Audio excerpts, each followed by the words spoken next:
चला, आज आपण हजारो वर्ष मागे जाऊया. एका अशा काळात जिथे ज्ञान आणि गणना करण्याची पद्धत आजच्यापेक्षा खूप वेगळी होती. हे बघा, हे आहे बृहद पाराशर होराशास्त्र नावाच्या एका प्राचीन ग्रंथातलं एक पान. पाहता क्षणी वाटतं की किती किचकट आणि गूढ आहे, नाही का? तर मग प्रश्न हाच आहे की हे फक्त एक गूढ आध्यात्मिक लिखाण आहे की यामागे एक अत्यंत सुसंघटित एखाद्या कम्प्युटर कोडसारखी प्रणाली दडलेली आहे. चला तर मग या प्रणालीचा पाया काय आहे ते समजून घेऊया. ही प्रणाली तयार केली होती ऋषींनी, म्हणजे ज्यांना सत्याचं थेट दर्शन झालं होतं असं मानलं जातं. आणि त्यांचा उद्देश काय होता? तर ब्रह्मांडाच्या हालचाली आणि मानवी आयुष्यातल्या घटना यांना एका गणिती चौकटीत बसवणं. तर या संपूर्ण विश्लेषणासाठी आपण याकडे एक प्राचीन अल्गोरिदम म्हणून बघणार आहोत. अल्गोरिदम म्हणजे काय? सोप्या भाषेत सांगायचं तर एखादी समस्या सोडवण्यासाठी ठरवलेले नियम. आणि हा दृष्टिकोन तो प्राचीन ज्ञान आणि आधुनिक तंत्रज्ञान यांच्यात एक पूल बांधतो, ज्यामुळे आपल्याला याची रचना जास्त स्पष्टपणे समजते. ओके, तर कुठल्याही कोडप्रमाणेच या प्रणालीला समजून घ्यायचं असेल तर आपल्याला आधी त्याचे मूलभूत व्हेरिएबल्स आणि त्याचे गुणधर्म समजून घ्यावे लागतील. चला, या कोडला जरा डिकोड करून पाहूया. या अल्गोरिदममधले मुख्य डेटा पॉइंट्स किंवा व्हेरिएबल्स म्हणजे ग्रह. प्रत्येक ग्रहाला एक विशिष्ट स्वभाव म्हणजे गुण आणि अनेक भौतिक व वर्तणुकीशी संबंधित गुणधर्म दिलेले आहेत. आणि हेच या प्रणालीचा आधार आहेत. ही स्लाइड बघा. यावरून आपल्याला कळतं की हा ग्रंथ प्रत्येक खगोलीय घटकासाठी किती अचूक डेटा देतो. उदाहरणार्थ सूर्य. त्याचा गुण आहे सत्व. डोळे मधासारखे पिवळे, शरीर चौकोनी आणि प्रकृती पित्त. आता तुम्हाला प्रश्न पडेल की सत्व किंवा पित्त हे डेटा पॉइंट्स कसे असू शकतात? तर हे आहेत गुणात्मक डेटा म्हणजे क्वालिटेटिव्ह डेटा, जे त्या व्हेरिएबलच्या वागणुकीवर आणि प्रभावावर परिणाम करतात. हे अगदी एखाद्या आधुनिक डेटाबेसमध्ये माहिती साठवण्यासारखाच आहे. आता चंद्राचं उदाहरण घेऊया. तो प्राज्ञ म्हणजे बुद्धिमान, शरीर गोल आणि वाणी मधुवाक्य म्हणजे गोड. किती काव्यात्मक आहे, पण तरीही माहिती किती अचूक आहे, नाही का? प्रत्येक व्हेरिएबलला इतक्या काळजीपूर्वक ठरवलं आहे की गणनेमध्ये कोणतीही संदिग्धता राहत नाही.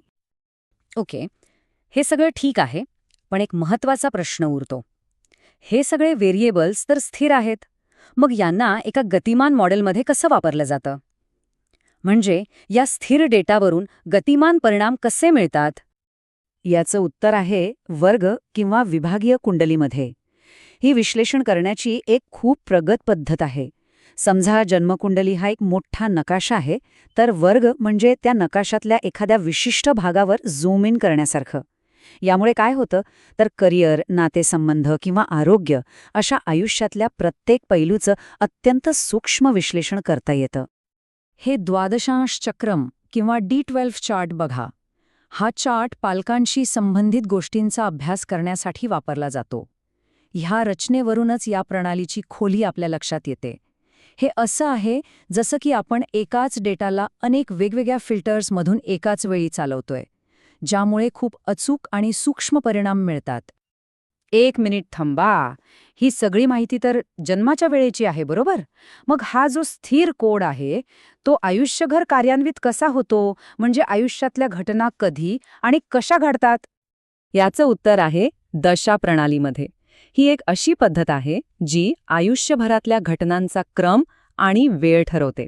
याला आपण आपल्या अल्गोरिदमचं रनटाईम फंक्शन म्हणू शकतो. ही प्रणाली काय करते तर आयुष्याच्या वेगवेगळ्या टप्प्यांवर कोडच्या वेगवेगळ्या भागांना सक्रिय करते. म्हणजे प्रत्येक ग्रहाचा एक विशिष्ट कालावधी येतो आणि त्या काळात तो ग्रह त्याच्याशी संबंधित परिणाम देतो आणि यातून एक गतिमान टाईमलाईन तयार होते. तर मग ह्या प्राचीन प्रणालीचं महत्त्व काय आहे? हे फक्त ज्योतिषांसाठी महत्त्वाचं आहे का? नाही. शास्त्रज्ञ, इतिहासकार आणि आपल्यासारख्या सामान्य लोकांसाठीही हे काम महत्त्वाचं आहे. ते आता पाहूया. एक गोष्ट स्पष्ट करायला हवी, याचा मुख्य उद्देश केवळ भविष्य सांगणं नव्हता, तर ब्रह्मांडाला एक विश्वासार्ह घड्याळ मानून जीवनातले पॅटर्न्स आणि रचना शोधण्याचा हा एक खूप खोल आणि सुरुवातीच्या काळातला प्रयत्न होता. म्हणूनच हे ज्ञान कुठल्या एका संस्कृतीपुरतं मर्यादित नाही, हा एक वैश्विक वारसा आहे. आपल्या सगळ्यांचा म्हणजे मानवाच्या बौद्धिक इतिहासाचा एक महत्त्वाचा भाग आहे. शास्त्रज्ञांसाठी यात खगोलशास्त्रीय डेटा दडलेला आहे, तर इतरांसाठी हा एक पुरावा आहे की हजारो वर्षांपूर्वी माणूस किती गुंतागुंतीच्या प्रणाली तयार करण्याचा प्रयत्न करत होता. तर सगळ्यात महत्त्वाचा मुद्दा हा आहे की हा कोड 2024 मध्ये लिहिलेला नाहीये. तो हजारो वर्षांपूर्वी लिहिला गेलाय. आपण तर फक्त आता कंपायलर तयार केलाय. म्हणजे आपल्या आधुनिक साधनांनी आपण फक्त त्याच्या रचनेला आणि तर्काला समजून घ्यायचा प्रयत्न करतोय. तर ह्या सगळ्या चर्चेतून आपण काय शिकलो?